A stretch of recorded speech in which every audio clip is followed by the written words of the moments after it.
We are spending the money that we have. Pakistan और हमें सबसे बड़ा फर्क यह है, Pakistan spends money that it does not have. Pakistan का क्रेडिट कार्ड का सिस्टम है, हमारा डेबिट कार्ड का सिस्टम है ना। अगर मैं बड़े आसान लफ्जों में बोल दूं, हम लोग इसलिए कॉन्फिडेंट नहीं है कि हमारे पास बहुत पैसे हैं चीमा साहब, ऐसी बात नहीं है। हमसे तो कई मुल्क हैं जिनके पास भारत से ज्यादा पैसे हैं। We are not the richest country, ऐसे कुछ भी नहीं है, हमारे यहाँ भी बहुत गरीबी है, लेकिन we only spend the money that we have. हमारी जेब में 100 रुपए है, वो 100 रुपए खर्च कर देंगे। आपकी जेब में नहीं है 100 रुपए, लेकिन आप फिर भी 200 रुपए खर्च करेंगे, चाहे आपको कहीं से करना पड़े ना वो। सो वो थोड़ा सा पिंच कर जाता है कभी कभी। कोई सबर सुबर नहीं होना चाहिए। We want everything today and we preferably we want it right now. पहली चीज तो ये है, ये एक इंडियंस का एटीट्यूड बन गया है, राइट। रिस्क टेकिंग एबिलिटी ज्यादा हो गई इंडियंस की, परफॉर्मेंस पैरामीटर्स काफी बढ़ गए इंडियंस के। और उसके साथ जैसे चाइना के साथ भी आपने देखा वुल्फ वॉरियर डिप्लोमेसी चाइना की, ये कहां से आया? इकोनॉमिक सक्सेस से तो आया, वरना चाइना तो आज 30 साल पहले तो चाइना चुप था। चाइना की आवाज किसी ने नहीं सुनी थी 30 साल पहले। अभी 30 साल से ही तो शुरू हुआ है चाइना, इसको धक्का दे, इसको धक्का। हम तो किसी को धक्का नहीं दे रहे। दूसरी चीज ये है कि अगर वेस्ट ये सोचता है कि पाकिस्तान को भारत के बराबर खड़ा कर देगा, तो मेरा, जैसे आपने दूसरा सवाल पूछा था, तो मेरा सवाल होगा कैसे? कैसे? क्या इंडिया से मैन्युफैक्चरिंग यूनिट्स ले जाके पाकिस्तान में डाल देगा कि आप इकोसिस्टम क्रिएट करो, आप बना दो चीजें?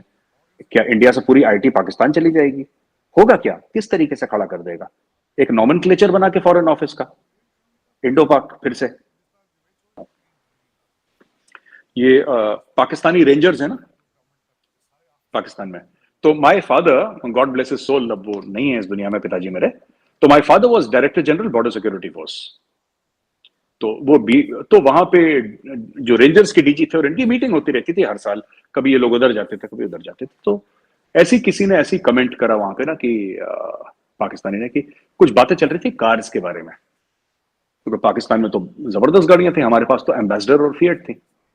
हमारे पास तो जो गाड़ियां थी वो तो बहुत भारी वजन की थी, तेज भी नहीं चलती थी, बड़ी अनकंफर्टेबल होती थी। सेफ्टी तो ऊपर वाला ही मालिक है उस सेफ्टी का। और उस समय पाकिस्तान में बड़ी तेज तेज गाड़ियां, मतलब इंपोर्टेड गाड़ी चलती थी। लेकिन तो मैंने बोला कि फिर ऐसा बोला क्यों? मैंने पूछा अपने फादर से कि मैंने बोला पापा ऐसा क्यों है, मतलब कि कह रहे ठीक है, देखिए बात ये होती है कि समय लगता है, लेकिन एम्बेसडर ऑफ फिएट हमने खुद बनाई है।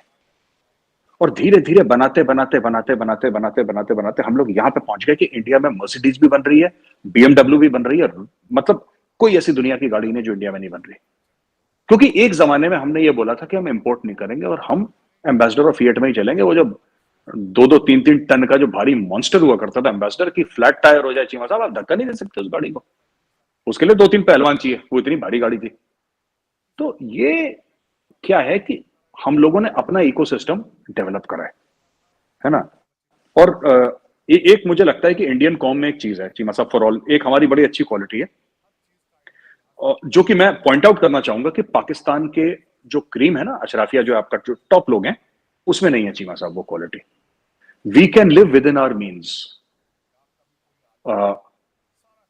हम लोग आप समझ रहे हैं मैं क्या कह रहा हूं? We live within our means. अगर मेरी औकात 100 रुपए की है ना, मैं 100 रुपए में रहूंगा, ठीक है।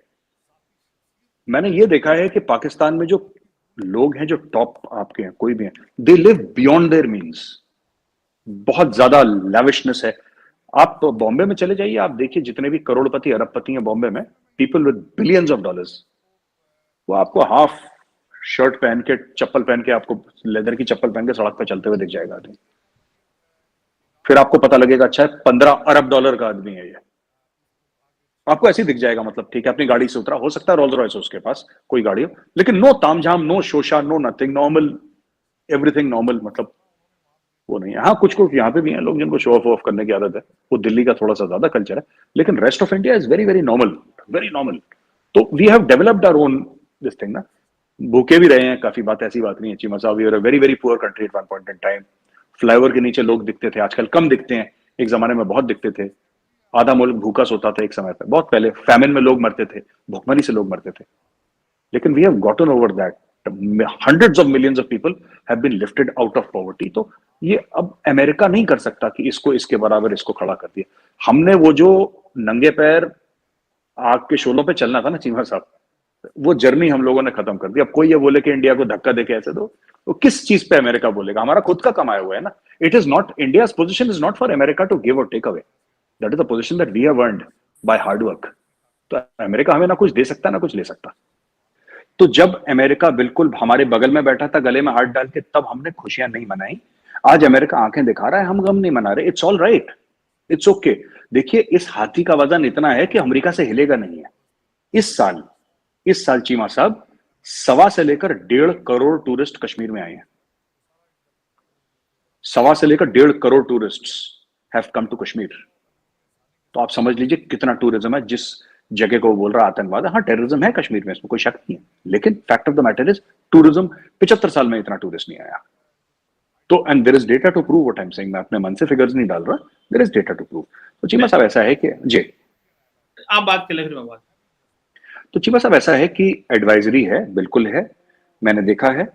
और ये जो रेप की उन्होंने बात करी है इंडिया में ना, और ये तो डिफेंसिबल नहीं है कि हम बोले अमेरिका में भी तो रेप होते हैं, है ना। ये कोई कहने वाली बात नहीं है, क्योंकि घिनौनी चीज है, बदतरीन चीज है, ये नहीं होनी चाहिए। चाहे भारत में हो, पाकिस्तान, अमेरिका, कहीं पे भी हो, किसी भी लेडी के साथ ऐसा नहीं होना चाहिए, ये गलत है। और इंडिया में हो रहा है तब भी गलत है, अमेरिका में हो रहा है, पाकिस्तान में हो रहा है तब भी गलत है। ये सब जो है ना कि हम इंडिया के एडवाइजरी करेंगे और पास कर देंगे ट्रैवल एडवाइजरी, वो ठीक है, इट्स ऑल राइट। उससे देखिए हमारी सेहत को, our economy is going as planned, हमारी मैन्युफैक्चरिंग वैसी चल रही है, हमारी स्पेंडिंग हैबिट्स वही चल रही है, हमारा मुल्क वैसे चल रहा है ना। देखिए कभी कभी अमेरिका भी ना अपने वजन को बहुत ज्यादा आंक लेता है कि गोरा साहब वहां से फरमान जारी करेगा कि एडवाइजरी ट्रैवल की, तो इंडिया वाले कांपना शुरू कर दें। ओए यार हटो, खत्म करो यार, ये डराना डुराना बंद करो, दिन चलेगा, लद गए। अरे ऐसे क्या क्या होगा, ये ट्रैवल हट जाएगी 2 महीने में, 2 महीने में हट जाएगी। That's all right, it's okay. जी मैं सब पता है क्या, मैं आपको बताता हूँ, डेफिनेटली इट्स अ नेगेटिव।